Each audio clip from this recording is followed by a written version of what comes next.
Et nous continuons à croire, révérend Jonathan Shuttlesworth,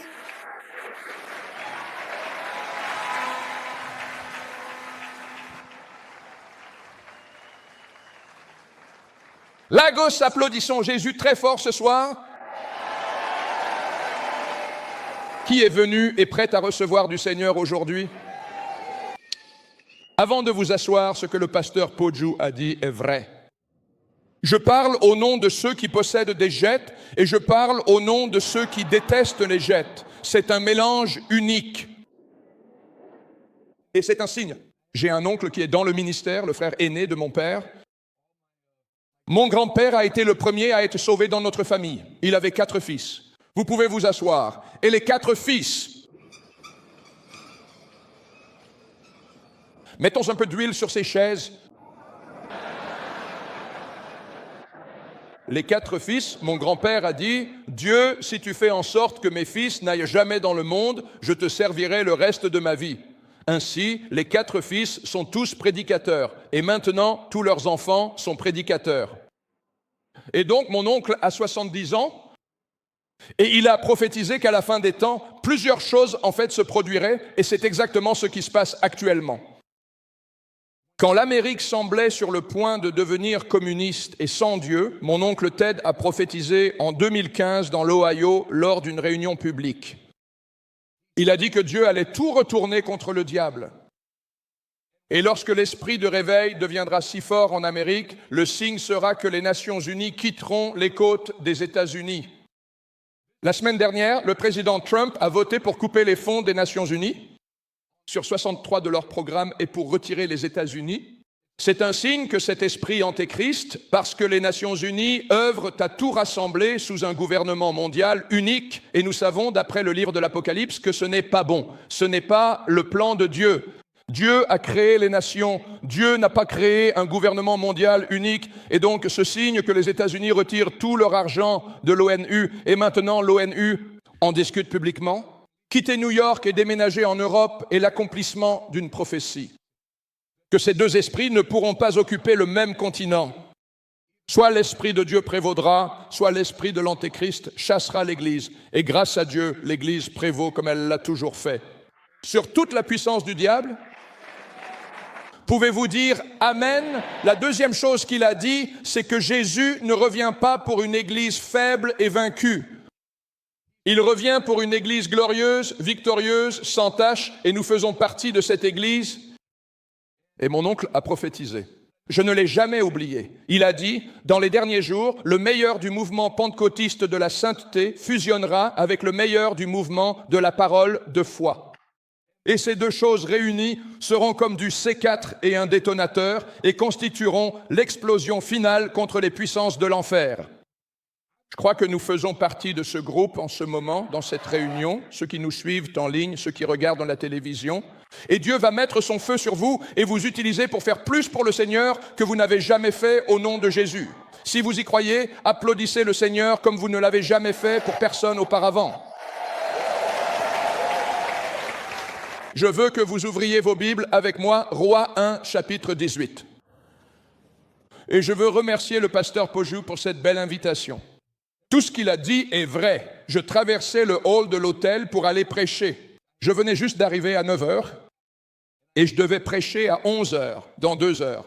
J'avais juste le temps de monter à ma chambre d'hôtel, me changer et j'étais en retard en redescendant. Quelqu'un a dit « Pasteur Jonathan », de l'autre côté du hall. J'étais déjà en retard. Alors j'ai dit « Salut, vous me connaissez ?»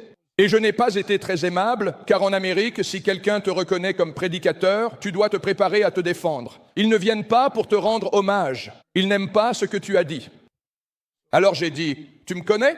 Il a répondu, oui, mais est-ce que ça te dérange si je prends une photo? Et nous l'avons fait très rapidement. Nous nous sommes serrés la main. Puis, quelques jours plus tard, je suis allé à Montréal, au Canada. J'ai prêché pendant 1 semaine, puis je suis revenu au Nigeria. Et je parlais lors d'une session pour les ministres organisée par le pasteur Asher Maloa. Et au premier rang, j'ai dit, j'ai l'impression de t'avoir déjà rencontré. Il a répondu, je viens juste de vous voir dans le hall de l'hôtel à Kampala. Eh bien, je ne suis pas superstitieux, mais je le suis un petit peu. Et voir quelqu'un aussi rapidement dans 2 pays différents, je trouvais ça dingue. Il a ensuite posté une photo de nous deux sur Instagram. Et un ami à moi des États-Unis, qui est originaire du Nigeria, le pasteur Jay, il a dit « Vous connaissez le pasteur Poju ?» J'ai dit que oui, depuis la semaine dernière. Il a affirmé organiser l'une des meilleures conférences au monde. Il a dit « Si jamais il t'invite, ce serait une erreur de ne pas y aller. » Pendant qu'il m'écrivait ça, j'ai reçu un message du pasteur Poju à ce sujet. Et je suis désolé d'avoir mal compris. Je pensais que c'était pour cette année. Donc, à tous ceux qui ont été forcés de quitter leur session, je vous présente mes plus sincères excuses au nom de moi-même et de ma famille. Je prie pour que le Seigneur vous bénisse, mais je crois que ces 2 jours, si Dieu a tout orchestré divinement ainsi, alors ce seront 2 sessions que Dieu utilisera pour changer votre vie à jamais. Combien d'entre vous le croient avec moi ? 1 Roi, chapitre 18, la Bible dit, verset 36, « Au moment habituel où l'on offrait le sacrifice du soir, Élie, le prophète, s'approcha de l'autel et pria, « Ô Seigneur, Dieu d'Abraham, d'Isaac et de Jacob, prouve aujourd'hui que tu es Dieu en Israël et que je suis ton serviteur. Prouve que j'ai fait tout cela à ta demande. Ô Seigneur, réponds-moi. Réponds-moi afin que ce peuple sache que toi, ô Seigneur, tu es Dieu et que c'est toi qui les as ramenés à toi immédiatement. » Que tout le monde crie immédiatement. Le feu de Dieu descendit du ciel et consuma les jeunes taureaux et les boucs. Il a même léché toute l'eau qui se trouvait autour des pierres et dans la poussière. Et quand tout le peuple, ils virent cela, tombèrent face contre terre et s'écrièrent, « Le Seigneur, c'est lui qui est Dieu. Oui, le Seigneur, c'est lui qui est Dieu. » Alors Élie ordonna, « Saisissez tous les prophètes de Baal, qu'aucun d'eux ne s'échappe. » Le peuple les saisit tous, et Élie les fit descendre dans la vallée du Kison et les y fit tous périr. Le Seigneur m'a parlé très clairement en entrant dans cette année, disant que le thème prophétique que nous avons donné à nos églises pour cette année était « renverser ». Ce n'est pas une expression que l'on trouve dans la Bible, mais j'ai trouvé environ 21 endroits où Dieu a oint des personnes comme Gédéon ou Élie pour dire au diable « ça suffit ». Et ensuite détruire tout ce qu'ils avaient mis longtemps à construire. Il y a une onction pour la confrontation des puissances des ténèbres cette année, parce que la lumière ne peut pas coexister avec les ténèbres.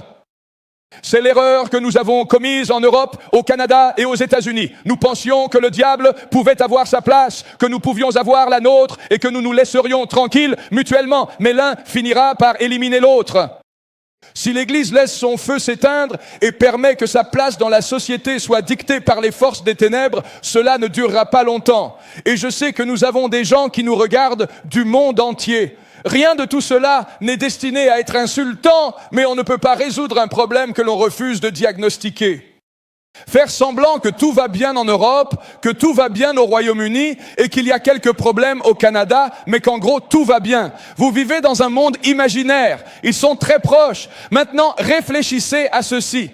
Hier, le chef des Émirats arabes unis a annoncé qu'il ne paierait plus pour que leurs étudiants quittent les Émirats arabes unis pour aller au Royaume-Uni, parce qu'ils ne veulent pas qu'ils soient radicalisés dans les mosquées du Royaume-Uni. Le Moyen-Orient affirme que les mosquées en Europe, ce sont des mosquées djihadistes que nous désapprouvons. Qui aurait cru qu'un jour l'Europe serait considérée comme trop djihadiste radicale pour le Moyen-Orient? Le Canada est dans la même situation. Mes sœurs pasteurs au Québec, ils ont déjà une législation en place. Interdire la prière publique au Québec, au Canada, que si vous êtes surpris à prier en public, vous serez arrêté. Hier soir, après avoir terminé mon sermon pour le docteur Camouilly, un ami à moi qui s'appelle Tom De Waal organisait une réunion de guérison à Amsterdam, aux Pays-Bas. Et la police est entrée dans la réunion. Vous pouvez le trouver sur Instagram, si vous voulez. Et lui a dit qu'il troublait la tranquillité publique et qu'il n'a pas d'autorisation pour prêcher. Un permis pour prêcher en Europe dans une église évangélique. Ils lui ont donc dit, vous devez dissoudre cette réunion. Alors il a écouté et est sorti de l'église. C'était une réunion de guérison. Des gens sont venus pour la prière. Certaines femmes venues ont dit, excusez-moi, mon amie a un cancer, elle est venue pour la prière. Je sais qu'ils ont dissous la réunion, mais pourriez-vous prier? Il n'avait ni micro, ni mégaphone, il n'a pas affronté la police. Et il a imposé les mains à une ou deux personnes. Et la police l'a arrêté et l'a emmené au poste pour trouble à l'ordre public. Le maire est homosexuel, le maire a été poussé par les organisations LGBTQ+, à faire cesser cela. Et tôt ou tard, l'Europe, le Canada et l'Amérique vont devoir se réveiller au fait que le diable ne veut pas que l'Église soit petite. Le diable veut que l'Église soit morte, mais j'ai une nouvelle pour le diable en 2026. Ce n'est pas le temps du diable. Jésus a dit, écoutez ceci. Jésus n'a pas dit, je donnerai à mon Église le pouvoir de survivre. Jésus a dit, je bâtirai mon Église. Face à toutes ces persécutions, je bâtirai mon Église et les portes de l'enfer ne prévaudront pas contre elle. L'année 2026 sera une année d'explosion, de multiplication de l'Église du Seigneur Jésus-Christ. Partout dans le monde, au Nigeria, en Amérique, au Canada, en Europe et au Royaume-Uni. Le diable n'écrira pas le dernier chapitre de l'histoire du monde. Les personnes qui écriront le dernier chapitre de l'histoire du monde sont dans cette salle et regardent à la télévision. Et Dieu est en train de vous joindre en ce moment pour que vous viviez la meilleure année de votre ministère et de vos affaires que vous ayez jamais eues au nom de Jésus. Si vous le recevez, offrez au Seigneur une puissante ovation et poussez un grand cri aujourd'hui. Que quelqu'un crie Alléluia. Et vous pouvez le voir se produire. L'Amérique était dans la même situation et je suis heureux de le dire. Et je ne dis pas cela parce que je suis un Américain fier de son pays. Une administration auparavant et 3 administrations plus tôt, j'étais extrêmement concerné. Et nous avons commencé, c'est intéressant, je lisais hier pendant mon étude, que lorsque l'Amérique a connu la Grande Dépression, vous savez, les gens pensent que l'Amérique, parce que l'Amérique a produit tant de grands prédicateurs au fil des années, ils ont l'impression que ça a toujours été chrétien en Amérique. Ils disaient, il faut qu'on revienne à ce que nous étions. Mais si vous regardez des vieux films western, c'est à ça que ressemblait l'Amérique. Tout le monde portait une arme, buvait et ils réglaient leurs problèmes en tirant. Fort Worth et Dallas, au Texas, là où se tient la Southwest Believers Convention, s'appelait autrefois le demi-acre de l'enfer. Le demi-acre de l'enfer. Parce qu'il disait qu'il était rare qu'un après-midi se passe sans que 2 personnes ne se battent à cause d'une partie de cartes. Ils sortaient dehors pour se tirer dessus. Et si le shérif arrivait, il lui tirait dessus aussi. L'Amérique était en gros dirigée par des seigneurs de guerre dans les années 1800. Ils ont tué tous les Britanniques. Ensuite, ils ont commencé à s'entretuer. C'était dirigé par des criminels. Et qu'est-ce qui a changé cela? 3 grands réveils. Dieu a dit, si mon peuple qui est appelé par mon nom s'humilie et prie, c'est pourquoi aucune personne de foi ne devrait jamais dénigrer sa nation, même en parlant du Canada et de l'Europe. Je ne dis pas ça pour, quand on parle ainsi, les gens écrivent dans les commentaires qu'il ne faut pas parler ainsi. Il faut reconnaître un problème pour le guérir. On ne peut ignorer les problèmes. Mais il ne faut jamais abandonner une nation. Il ne faut jamais dire que cette nation est finie. Parce que Dieu a dit, et nous le voyons avec Élie, que Dieu n'a pas besoin que son peuple soit plus nombreux que celui du diable.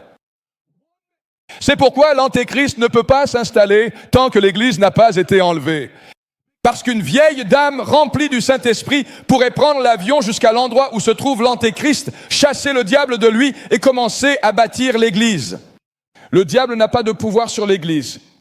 Le diable n'est pas au-dessus de ta tête. Le diable n'est pas au-dessus de la tête de ta nation. Le diable n'est pas à égalité avec toi. Le diable est aujourd'hui au même endroit où il sera toute cette année. Pas au-dessus de ta tête, pas à égalité, mais sous tes pieds. Dis-le pour que le diable t'entende. J'ai la domination sur toute la puissance du diable. Gloire à Dieu. Et c'est ce qu'Élie a fait. 850 prophètes, certains de Baal, d'autres d'Esther. Et Élie a dit, il le dit dans la nouvelle traduction vivante, il a dit, allez-y d'abord, vous, parce que vous êtes nombreux et je suis seul. Et ils ont essayé toute la journée sans réussir à faire descendre le feu. Puis un seul homme, pas d'équipe d'intercesseurs. Nous ne sommes pas contre les intercesseurs. Mais pour tous ceux qui pensent, il faut que tout le monde prie. Une seule personne. Pensez à cela. Daniel qui prie à Babylone.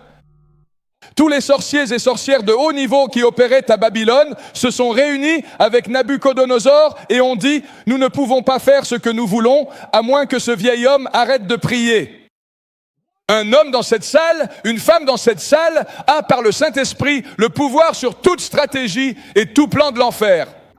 Et tu vas le manifester cette année au nom de Jésus. Alors, tu peux te battre pour ta nation. Je lisais que pendant la Grande Dépression, alors que tout s'effondrait, l'économie américaine, qui est aujourd'hui si forte, était l'une des pires au monde. Elle s'était complètement effondrée. Et ce n'est pas à cette époque qu'ils ont commencé à ouvrir la mairie avec une prière, comme dans les années 1700 ou 1800. C'étaient les présidents pendant la Grande Dépression. FDR, Herbert Hoover ont publié des proclamations officielles dans les journaux pour demander à l'Amérique de jeûner et de prier pour la nation. Le président l'a demandé. Le président l'a demandé à la radio. Les gens ont arrêté de travailler pendant des journées entières pour jeûner le mercredi partout en Amérique. Et qu'est-ce qui s'est passé ensuite? Non seulement Dieu a renversé la tendance de cette grande dépression, l'économie américaine a commencé à rugir. Dieu a suscité des hommes d'affaires chrétiens en 1940, 1944, 1945. Il leur a donné des idées divines. Et l'économie américaine a explosé. Ensuite, les gens ont fait exactement comme dans l'Ancien Testament. Ils sont devenus prospères. Ils ont oublié Dieu. La fréquentation de leur église a commencé à baisser. Ils ont arrêté de prier. Personne ne jeûnait. Essayer de faire jeûner un Américain, c'est comme faire d'un lion un animal de compagnie. Ce qu'ils appellent le jeûne en Amérique, en Afrique, on appelle ça manger. Les Américains sont les seuls à pouvoir prendre du poids en jeûnant. Ils passent au jeûne de Daniel et mangent toute la journée. Les gens sont devenus confortables. Ils sont devenus paresseux. Je jeûne. Écoute, à moins que tu ne manges, tu ne peux pas jeûner.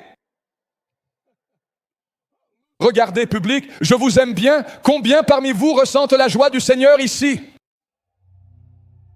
Quoi? C'est parce que la foi a un ami. Cet ami s'appelle la joie et que la joie du Seigneur vous accompagne tout au long de cette année au nom puissant de Jésus. Donc il a commencé à prier. Dieu a sorti l'Amérique de cette dépression, ressuscité l'économie. C'est à ce moment-là que les assemblées de Dieu ont explosé à cette époque. Parce que lorsque vous lisez la Bible, chaque fois que vous attendez Dieu dans la prière, il ne répond pas seulement à ce pourquoi vous priez, il vous donne au-delà, abondamment, infiniment plus que tout ce que vous demandez ou imaginez. Vous vous souvenez qu'Ézéchias allait mourir? Ésaïe est venu lui dire « Mets de l'ordre dans tes affaires, car tu vas mourir ». Vous savez, quand un prophète comme Ésaïe vous dit que vous allez mourir, vous êtes un homme mort. Et Ézéchias a dit « Je ne veux pas mourir ». Et il a dit au Seigneur « Je ne veux pas mourir ». Et Dieu a fait faire demi-tour à Ésaïe et lui a dit « Retourne et dis-lui, j'ai vu ses larmes, j'ai entendu ses prières et maintenant j'allonge sa vie de 15 ans. » Que tout le monde dise « Bonus ». Voyez, c'est le Dieu du débordement. Il est El Shaddai, le Dieu plus que suffisant. Il ne s'intéresse pas simplement à répondre à vos besoins. Il veut vous donner la capacité de répondre aux besoins de votre génération. Dis-lui, j'ai entendu ses prières, j'ai vu ses larmes, j'ai prolongé sa vie et je lui donnerai la victoire sur tous ses ennemis. Maintenant, je ne dis pas cela pour combler le temps. Je vous le dis, par le Saint-Esprit, quel que soit l'ennemi avec lequel vous êtes venu à cette conférence, vous verrez que cet ennemi aura disparu lorsque vous repartirez de cette conférence au nom de Jésus. Si vous le croyez, célébrez-le à l'avance. Donnez au Seigneur une puissante ovation et un cri de victoire. Que les rachetés du Seigneur le disent. Puis-je vous dire quelque chose? 2026 ne sera pas une répétition de 2025. 2026 sera la meilleure année que vous ayez jamais eue. Si vous le croyez, criez Amen comme le tonnerre. Alléluia!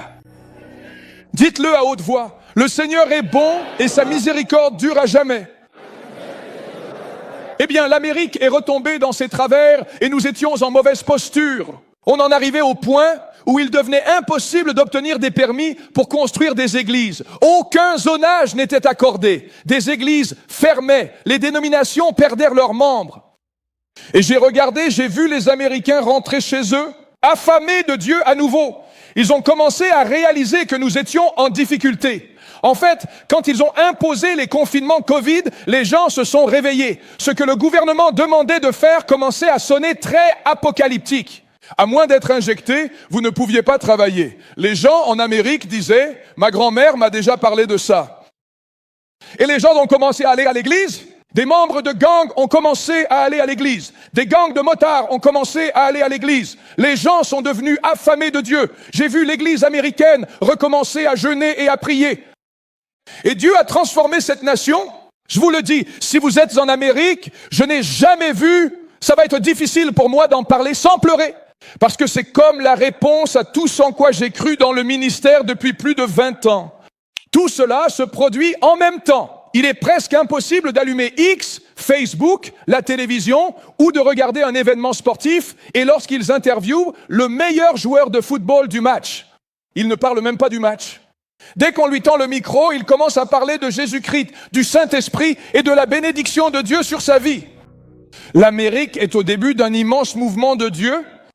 Dans l'une des universités d'Amérique, les étudiants eux-mêmes ont baptisé 12 000 étudiants dans la fontaine de l'université. Le diable est en train de se faire jeter hors de l'Amérique, la queue entre les jambes. Et je crois fermement que ce sera pareil dans chaque nation. Parce que Dieu a dit, si mon peuple, celui qui porte mon nom, s'humilie et prie, ce n'est pas, il se peut que j'entende du ciel. J'entendrai du ciel et je relèverai leur pays. Le Nigeria a connu des réveils historiques. Mais le plus grand est en train de commencer maintenant, car Dieu va secouer ce monde, une fois de plus, par la puissance du Saint-Esprit. Saint-Esprit. Si vous le croyez, pouvez-vous dire un grand amen? Je vais donc passer une vidéo pour illustrer ce dont je parle. Il y a 9 dons de l'Esprit. L'un d'eux s'appelle la foi spéciale et les gens l'appellent souvent le don de foi. Lorsque vous lisez des enseignements sur le don de foi, c'est assez impressionnant parce que 8 d'entre eux font quelque chose pour les autres. Mais le don de foi reçoit quelque chose pour vous. Et en général, vous ne réalisez pas que ce don est en action avant d'avoir terminé. Et vous réalisez que ce n'était pas moi. C'était Dieu qui me revêtait comme d'un manteau. Je lisais la définition du don de foi par Kenneth Hagin et il disait « C'est comme si Dieu entrait dans votre corps et l'utilisait pour accomplir l'un de ses desseins. » C'est pour ça que Daniel dormait dans la fosse aux lions. Daniel ne maudissait pas les lions. Daniel ne prenait pas autorité sur les lions. Il est allé dormir. Quand le don de foi vient sur vous, vous êtes simplement pleinement conscient de la grandeur de Dieu et de la faiblesse de votre ennemi. Ce don vient sur vous ce soir. Je vais vous dire quelque chose, pas seulement pour aujourd'hui. Vous fonctionnerez avec le don de foi chaque mois de cette année, appelé 2026. Donc je jouais, j'aimerais dire que je priais, mais il faut être honnête pour aller au paradis. Je jouais aux jeux vidéo.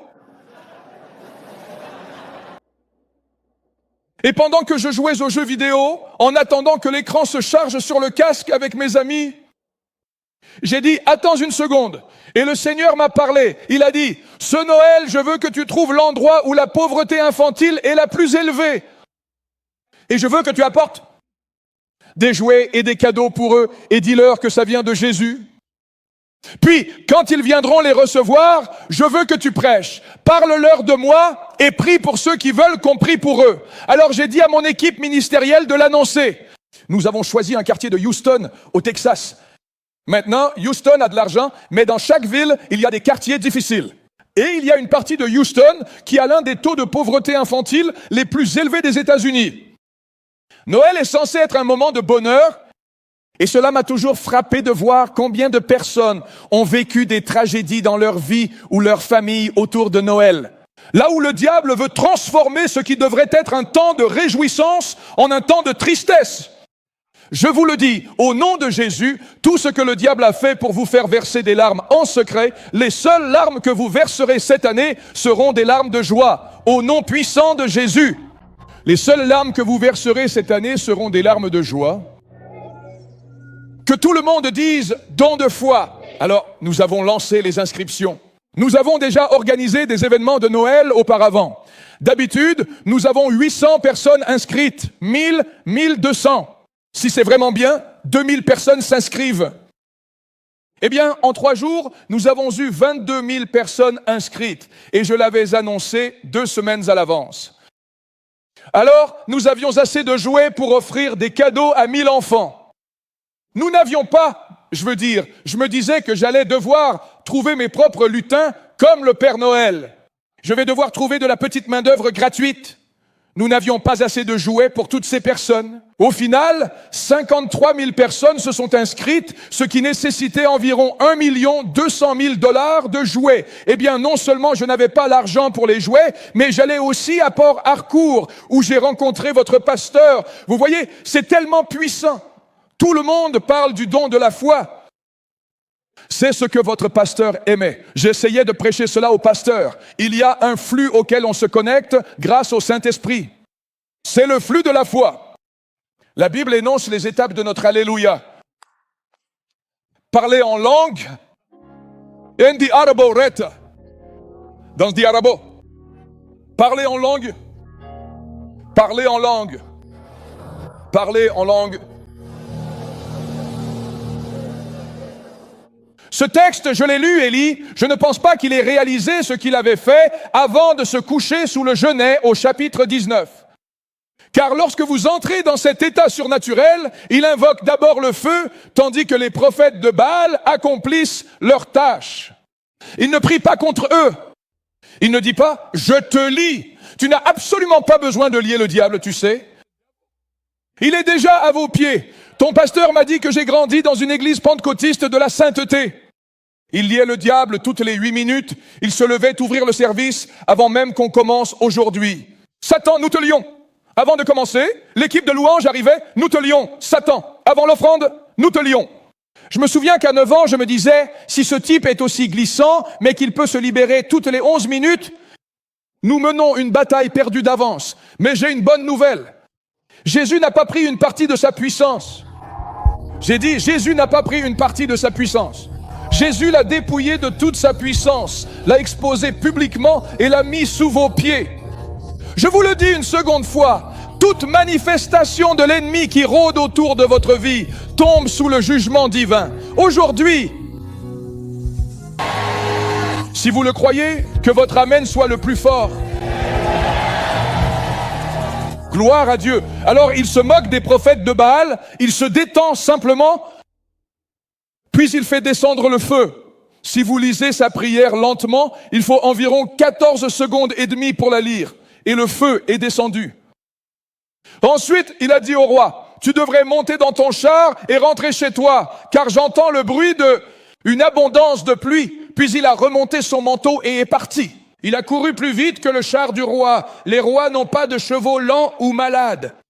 Les rois avaient les chevaux les plus rapides du pays. Et ce vieux prophète, qui ne portait ni chaussures de course Nike, ni pantalon en spandex, mais une tunique, a remonté celle-ci à sa taille et a couru plus vite que le char du roi. Les spécialistes disent que sur 17, vous utilisez les kilomètres ici, 30 kilomètres. Il a couru plus vite que le char du roi et ce n'était pas un sprint. Il a couru plus vite que ses chevaux sur 30 kilomètres, alors qu'il était un vieil homme. Voyez-vous, quand vous entrez dans ce flot surnaturel, la main de Dieu vient sur vous et vous commencez à détruire le camp du diable sans même savoir ce que vous faites. Ce sera votre histoire toute cette année au nom puissant de Jésus. Que quelqu'un crie Alléluia. Dites-le encore une fois. Le Seigneur est bon et sa miséricorde dure à jamais. Alléluia.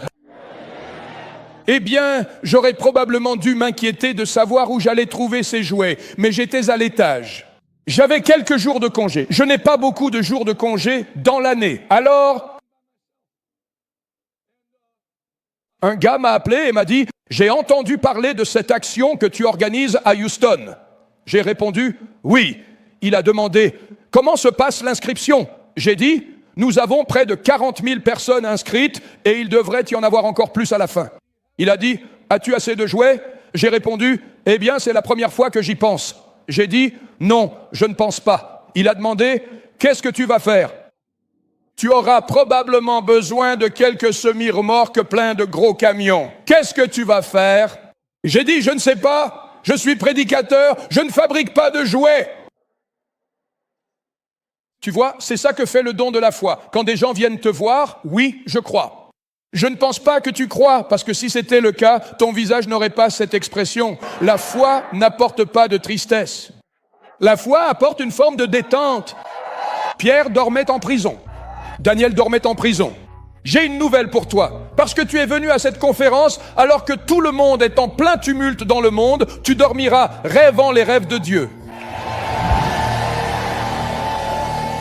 Que quelqu'un crie « foi spéciale ». Il m'a dit « J'ai un contact à la Maison Blanche. Il pourrait être intéressé par ce que vous faites. Peut-être qu'ils voudront s'impliquer. » J'ai dit « D'accord, tiens-moi au courant. Je n'ai jamais demandé. » Et donc l'appel est arrivé à la Maison Blanche. La Maison Blanche a découvert que nous offrions des jouets à toutes ces personnes et ils ont passé des coups de fil depuis la Maison Blanche. Et boum! Avant même que je ne m'en rende compte, il y avait 3 semi-remorques, de gros camions remplis de jouets et pas des jouets médiocres, de beaux jouets. Comme des cartes, des Game Boys et des jeux vidéo de ce genre. Tu vois, ce que tu vas réaliser, c'est que si tu prends le temps, chaque fois que tu prends le temps de prier et de jeûner en janvier, je veux t'offrir une manière plus élevée de faire les choses. Demande au Seigneur de te montrer. Ne lui dis pas quels sont tes rêves et tes objectifs, puis demande-lui de les bénir. Tu peux faire ça, mais je te parle d'une voie supérieure. Demande au Seigneur de te montrer ce qu'il voudrait que tu fasses. Et quand tu écoutes, tout l'argent est déjà engagé sur ce chemin. Tu vas profiter de la bénédiction de Dieu qui coulera sans effort dans ta vie à partir d'aujourd'hui au nom puissant de Jésus. Eh bien, un camion de l'État de Washington, un camion de Californie, un camion d'un autre État. Je ne me souviens plus lequel. Et ils ont dit qu'ils allaient donner les jouets avec 70% de réduction. Donc maintenant, on est passé d'un peu plus d'1 million à 400 000 $. Bon, c'est faisable, mais ça reste beaucoup d'argent. En plus, j'ai dit au pasteur Matthew Ashimolowo que j'allais envoyer 200 000 pour la nourriture et les opérations. 200 000 $ américains.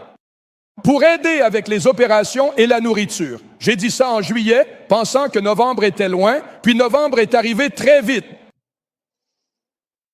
Donc j'avais déjà cet argent engagé. Mais encore une fois, avec le recul maintenant, je n'étais pas inquiet. J'étais détendu, parce que le don de la foi, c'est ce qu'il fait. Tous ces gens qui disent que la foi ne rend pas les choses faciles, elle les rend possibles.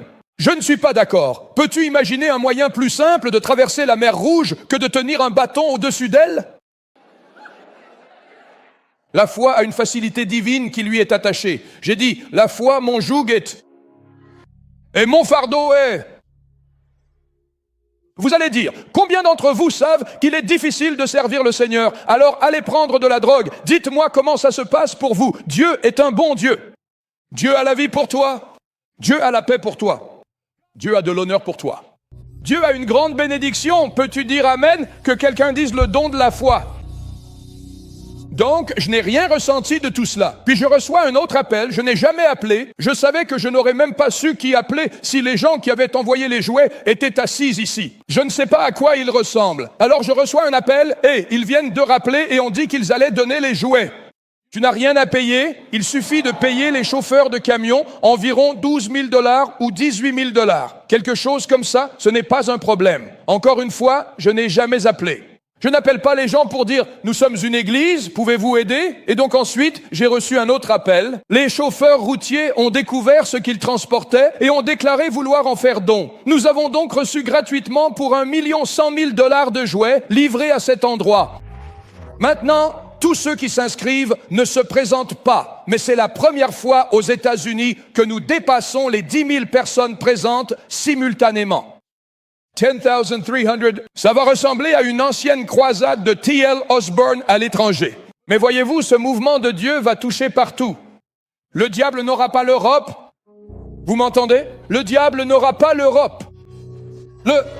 Et vous savez ce qui s'est passé, n'est-ce pas? Si Dieu ne trouve pas de prédicateurs européens pour prêcher, Dieu envoie des gens du Nigeria pour apporter le feu nigérian et chasser le diable de ces pays au nom de Jésus. Les personnes qui vont changer ce monde ne sont pas quelque part dehors. Elles sont dans cette salle. Je vous regarde en ce moment même. Si vous le croyez, criez. Je le reçois. Comment fait-on? Tout le monde dit par la foi. Et puis la Bible dit qu'il existe une forme supérieure de foi appelée la foi spéciale. Résumons simplement, c'est comme si Dieu utilisait votre corps pour accomplir son œuvre. Et je vais vous dire, c'est un sentiment extraordinaire. On ne s'en rend même pas compte avant que des années ne passent. Eh bien, bon sang, qu'est-ce qu'on a fait? Et tout ce que tu peux faire, c'est remercier Dieu. Pouvez-vous dire Amen? Alors, nous y sommes arrivés, 10 300. C'était des gens rustres, pas les gens d'église. Nous étions dans ce qu'en Amérique, ils appellent le ghetto. Je ne sais pas comment vous appelez ça ici. Nous n'étions pas dans le ghetto, mais dans la partie que les gens du ghetto eux-mêmes appellent le ghetto. Et donc, il y avait là des membres de gang avec des couleurs assorties. Et il y avait tout ça. Mais vous savez quoi? C'est pour ces gens-là que Jésus est venu. C'est pour ça que j'aime beaucoup le christianisme. Toutes les autres religions doivent vous faire venir chez eux pour que ça fonctionne. Mais le christianisme, tu n'as même pas besoin de micro. Tu peux prendre ta Bible et te tenir n'importe où, l'ouvrir et commencer à prêcher. Et la puissance de l'évangile de Jésus-Christ commence à convertir les gens, commence à guérir les gens. C'est la puissance de Dieu qui agit pour le salut. Alors je me suis levé et j'ai dit à cette foule agitée, j'ai dit, un pasteur est un pauvre pasteur. Si vous avez des besoins et que vous souffrez et que tout ce qu'il fait, c'est vous citer quelques versets bibliques et vous souhaiter bonne chance. J'ai dit, mais un pasteur est aussi un mauvais pasteur si tout ce qu'il fait, c'est vous donner des jouets. Et je leur ai raconté l'histoire du frère de ma femme, José. Personne ne servait le Seigneur dans la famille. Quelques jours avant Noël, ils conduisaient à New York, dans le Bronx, et leur fils de 3 ans était assis à l'arrière. À l'époque, personne n'avait de siège auto. Ils ont heurté un nid de poule, cela a ouvert la portière, et leur petit garçon de 3 ans a été éjecté de la banquette arrière. Il s'est cogné la tête, il a été emmené à l'hôpital Beth Israël ou ailleurs à New York. Et ils ont dit qu'ils l'avaient mis sous assistance respiratoire totale, respirateur artificiel, toutes les machines pour l'alimenter, etc. Et ils ont dit à ma belle-mère, Mathilda, nous allons devoir le débrancher, c'est fini. Rien ne fonctionne, c'est juste avant Noël. Et puis mon beau-père, ma femme est de Porto Rico, sa famille vient de Porto Rico. Il y avait un évangéliste de Porto Rico, il est au paradis maintenant, il s'appelait J.J. Avila, c'était un évangéliste du miraculeux et il se trouvait justement dans le Bronx. Eh bien, son ministère a eu un impact considérable. Genre, le pasteur avait un fils, tout le monde savait qui c'était. Et donc, quand mon beau-père a appris que son fils allait mourir, il ne servait pas le Seigneur. Il n'était pas proche de servir le Seigneur. Il a fait irruption dans cette réunion sous la tente. Il a découvert dans quelle caravane J.J. séjournait avant le service. Et il est allé faire irruption dans sa caravane. Ce serait comme si tu trouvais un moyen d'accéder à la pièce de derrière où se trouve le prédicateur. Mon beau-père est un grand gaillard. Il a dit, J.J., quitte cette réunion et prie pour mon fils. Il va mourir. J.J. a dit, je ne peux pas quitter ces réunions. Il y a 5000 personnes ici qui ont besoin de prière. Et il a pris son mouchoir, a versé un peu d'huile dessus, et il a dit, prends ce tissu pour ton fils, frotte-le sur son corps, et quand tu le feras, il vivra. Mon beau-père, c'était un don de foi. Dis quelque chose avec moi. Dis que la foi est contagieuse. Dis que la foi peut être transmise. Certains ont combattu rudement car personne n'avait la foi. L'incrédulité fut transmise. On vous a dit combien la vie serait dure.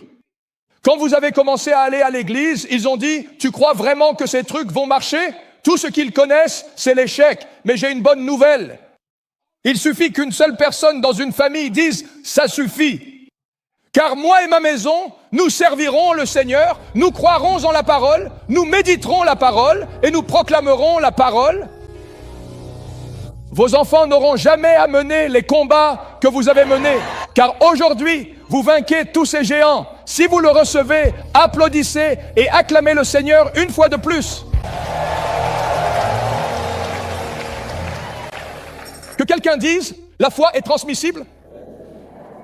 Alors, comment un homme qui ne va même pas à l'église, qui fait toutes sortes de choses, loin d'être sainte, se retrouve-t-il maintenant avec un tissu imbibé d'huile pour entrer dans un hôpital et le frotter sur son fils? Le docteur Jesse Duplantis appelle cela l'obéissance inconsciente du non-croyant. si vous tendiez un chiffon imprégné d'huile à de nombreux chrétiens, ils vous répondraient « Oh, c'est ces trucs sur la santé et la richesse. Je n'y crois pas. » Mais si vous le donnez à un mécanicien qui ne va pas à l'église, il vous répondra « Bien sûr. » Il entre donc dans la pièce, pousse ma belle-mère hors de son chemin, prend le linge et frotte le corps de son fils, puis s'en va. Et pendant qu'il frottait le corps de son fils, ma belle-mère, vous savez, les gens ne savent rien. Ils pensent que le diable a tous les pouvoirs surnaturels et que les sorcières ont des pouvoirs. Donc, chaque fois que vous commencez à faire ce genre de choses, ils pensent que c'est démoniaque. Ma belle-mère a donc dit que ce n'était pas le moment de pratiquer la santeria. Nous ne faisons pas ça. Et il l'a tenue à distance d'une main et a fait ce que le prédicateur lui avait dit de faire. Alors ma belle-mère a demandé au médecin, « Pouvez-vous attendre jusqu'à demain matin à 8 heures? Parce que mes sœurs viennent du Massachusetts et elles veulent le voir une dernière fois avant qu'il ne meure. » Répétez ce mot avec moi. Dites « foi ». Vous savez, la foi ressuscite les morts. La foi insuffle la vie divine à celui qui la porte. Alléluia. Levez bien les deux mains et mettez-les sur vos têtes. La vie divine circule en vous en ce moment même.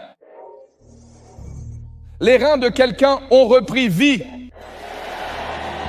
Quelqu'un recevra un rapport. Vous n'aurez plus jamais besoin de dialyse. Quelqu'un dont l'enfant est né avec des difficultés de développement, cet enfant sera le meilleur de sa classe. Au nom de Jésus. Alléluia. Gloire à Dieu. Merci Jésus. Quel Dieu puissant nous servons. Ils étaient d'accord avec ma belle-mère. Nous attendrons jusqu'à 8 heures.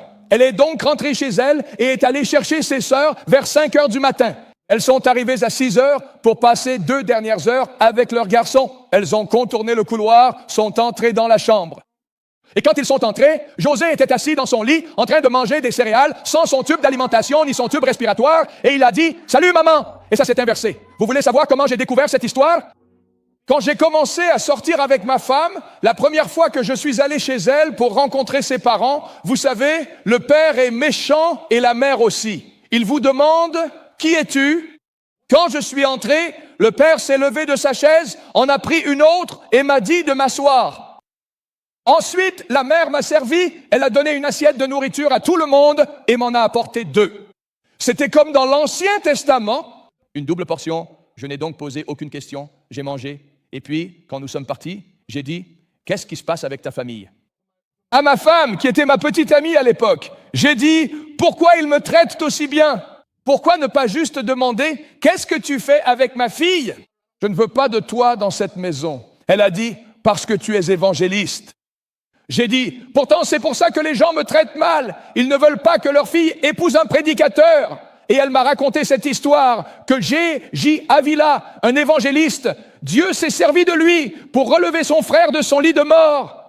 Ils ont donc du respect. Saviez-vous que lorsque j'ai épousé ma femme, presque personne dans cette famille ne servait le Seigneur. Et en 2 ans, tous les membres de la famille ont commencé à servir le Seigneur. Maintenant, je vais vous dire pourquoi.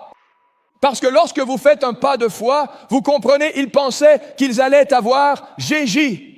Ils pensaient qu'il était simplement utilisé pour faire sortir un garçon de son lit de mort. Mais ce miracle a eu des répercussions 35 ans plus tard, a attendri le cœur de la famille et a converti tout le monde. Chaque graine que vous avez semée dans la foi, chaque graine d'argent, chaque graine d'action, chaque graine d'obéissance que vous n'avez pas vue, la moisson, un retour au centuple, arrive maintenant au nom de Jésus. Si vous croyez, criez Amen.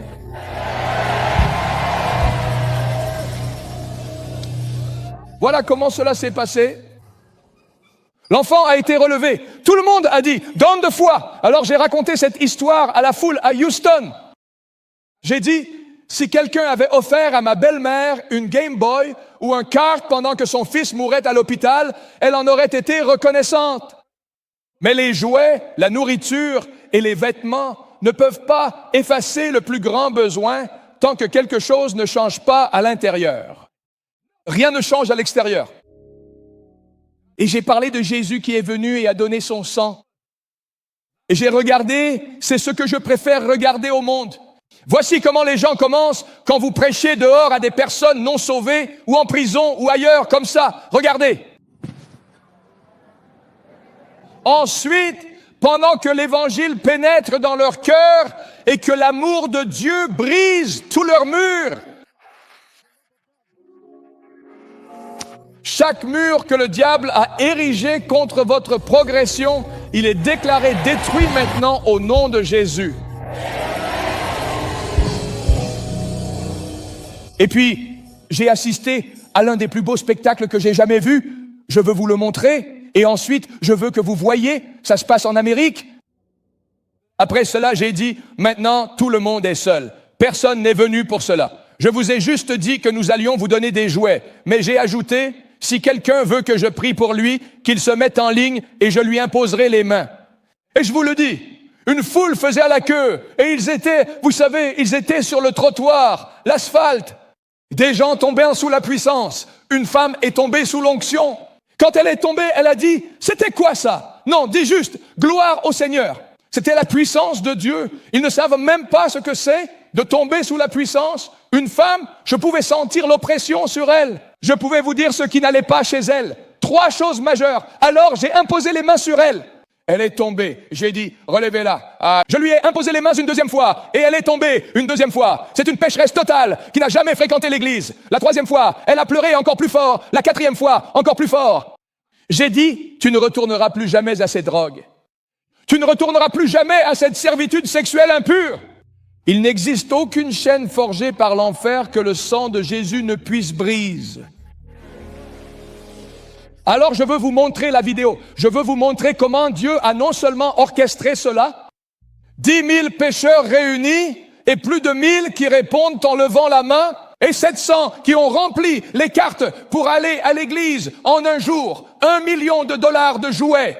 Tout le monde répétait El Shaddai, le Dieu de l'abondance. Saviez-vous que tout le monde a reçu de super jouets et qu'il en restait encore des milliers? Alors, je pars pour Los Angeles à la fin de ce mois et nous allons frapper le diable en pleine tête à LA. Et nous n'allons pas relâcher la pression. Le diable va passer la pire année de sa vie dans chaque ville du monde. C'est le moment. C'est le temps de l'église du Seigneur Jésus-Christ. Je fais partie de cette église. Vous faites partie de cette église. Recevez cette foi aujourd'hui. Regardez ceci. Nous avons été conduits par l'Esprit à aller dans un quartier de Houston, confronté à certains des plus hauts niveaux de pauvreté infantile. Avec un objectif simple, apporter de la joie et de l'espoir aux familles de la ville. Quand Dieu parle, tu agis rapidement. Revival Today est passé à l'action et en seulement 17 jours, cet événement a été organisé. Au départ, nous avions prévu de toucher quelques milliers de personnes, mais la publicité a fait boule de neige. En une seule semaine, plus de 20 000 personnes se sont inscrites. Hollowhites Ministry, le National Faith Advisory Board, CityServe et d'autres ont fait don de 2 camions de 18 roues remplis de plus de 22 000 jouets pour offrir des cadeaux de Noël aux enfants.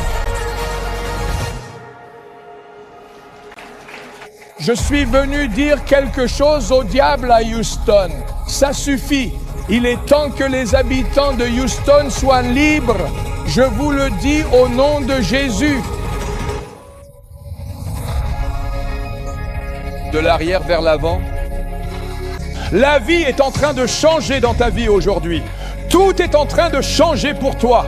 Aussi difficile que la vie ait pu être, lorsque tu viens à Jésus, il va soulever ton lourd fardeau. Il va détruire le joug du diable. Fini la pauvreté. Fini de se battre pour se nourrir. Fini de se battre pour avoir un toit. Aujourd'hui, je vais te présenter quelqu'un.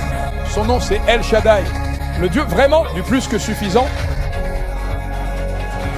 Alors que le pasteur Jonathan prêchait, des larmes ont rempli la foule et des chaînes ont été brisées. Lorsque l'appel à la conversion a été lancé, des centaines de personnes ont répondu. Au total, nous avons vu 10 320 personnes présentes et 710 ont donné leur vie à Christ. Ce n'est pas le moment du diable en Amérique. C'est le moment pour l'Amérique de venir à Christ. Notre génération sera sauvée. Je veux que tu le lises à voix haute. Lis-le. Dis-le plus fort pour qu'il t'entende ton enfer. Gloire à toi, Saint-Esprit. Je te le dis aujourd'hui, c'est le jour que le Seigneur a fait. Tu repartiras d'ici avec une raison de te réjouir et d'être dans l'allégresse. Il n'y a rien que le diable t'ait fait que Dieu ne puisse renverser.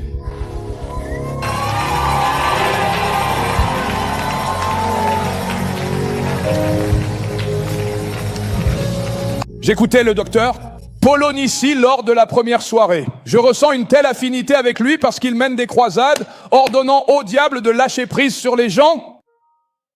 Au commencement, il n'en était pas ainsi. Il n'y avait pas de centre de cancérologie pédiatrique dans le Jardin d'Éden. Il n'y en aura pas non plus dans la Nouvelle Jérusalem. Il n'y a pas de dépression, il n'y a pas de suicide. Au commencement, il n'en était pas ainsi.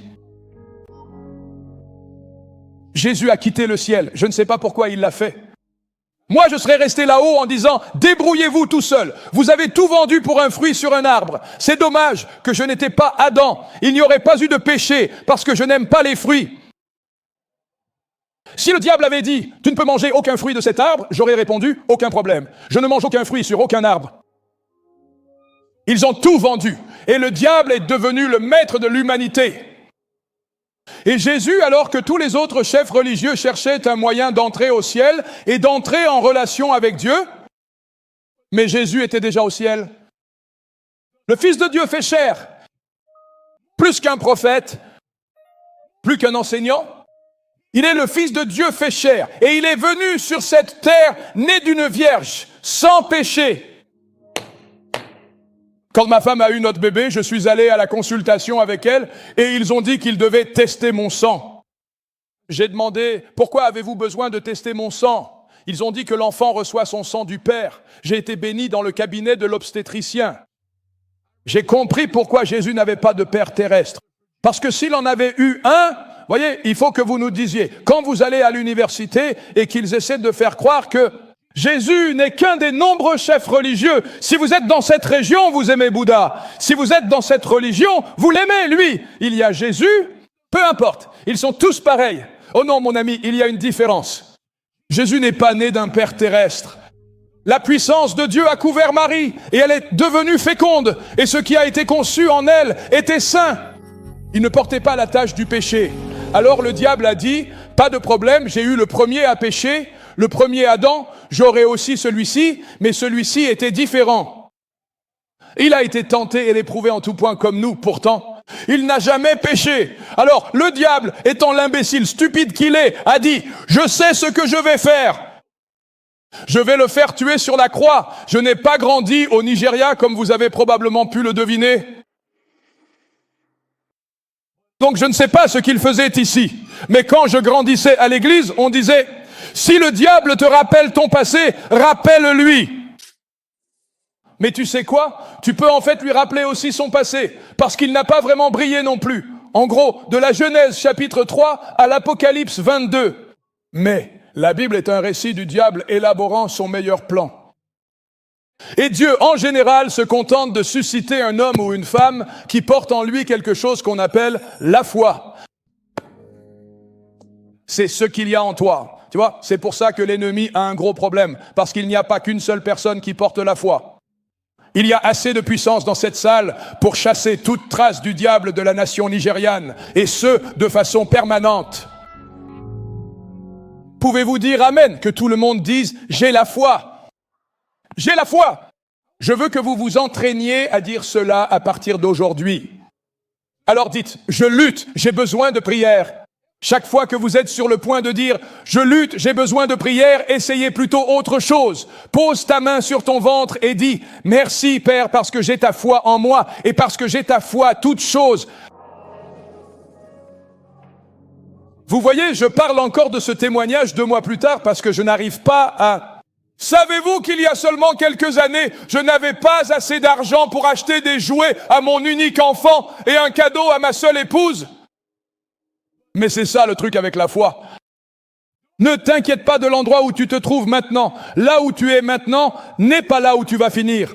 C'est pour ça que le diable veut toujours que tu te concentres sur. Eh bien, pourquoi ça ne marche pas? Regarde où tu es maintenant. Laisse-moi te dire quelque chose. C'est impossible qu'un homme qui garde la foi ne progresse pas.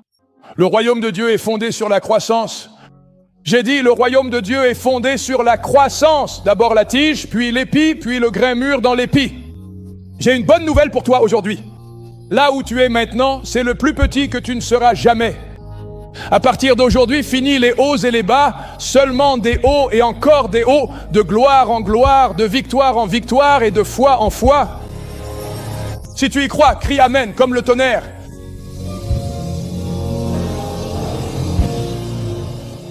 Pose ta main sur ton ventre, ferme les deux yeux. Dis, merci Dieu parce que j'ai la foi, pas juste un peu de foi.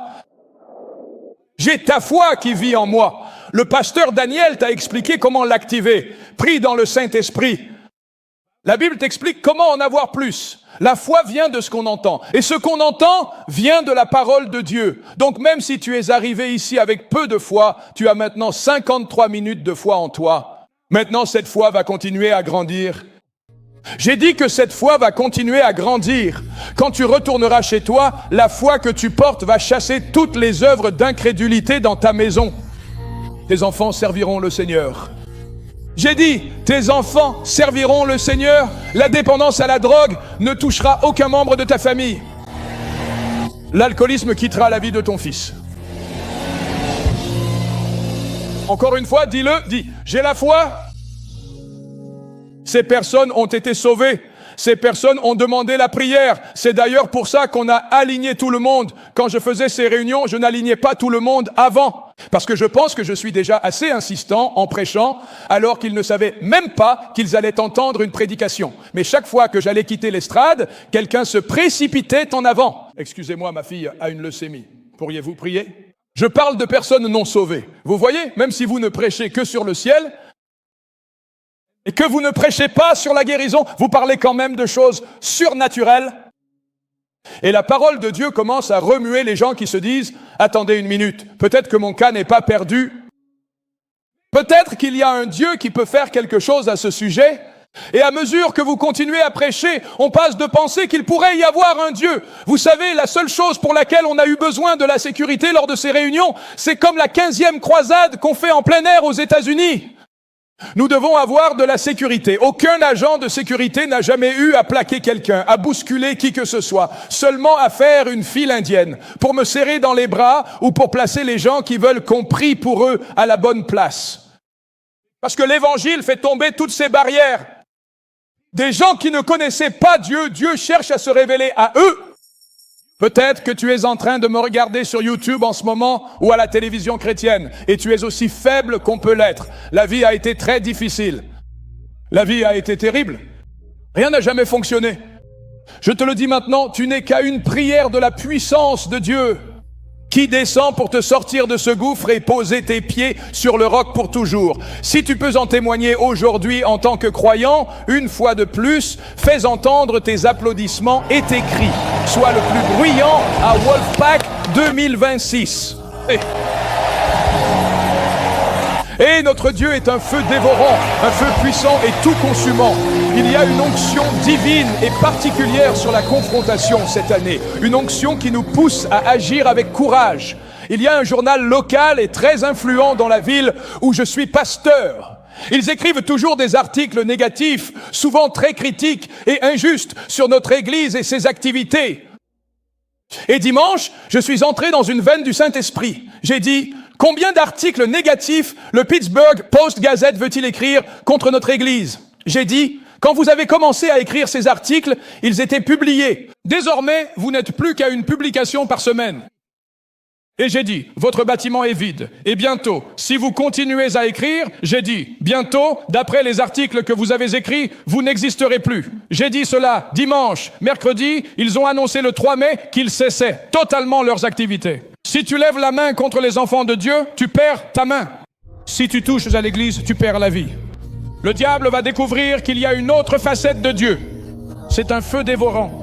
Il est Jéhovah, le puissant guerrier, et il combat pour vous aujourd'hui. Debout, tout le monde. Toutes les mains levées vers le Seigneur.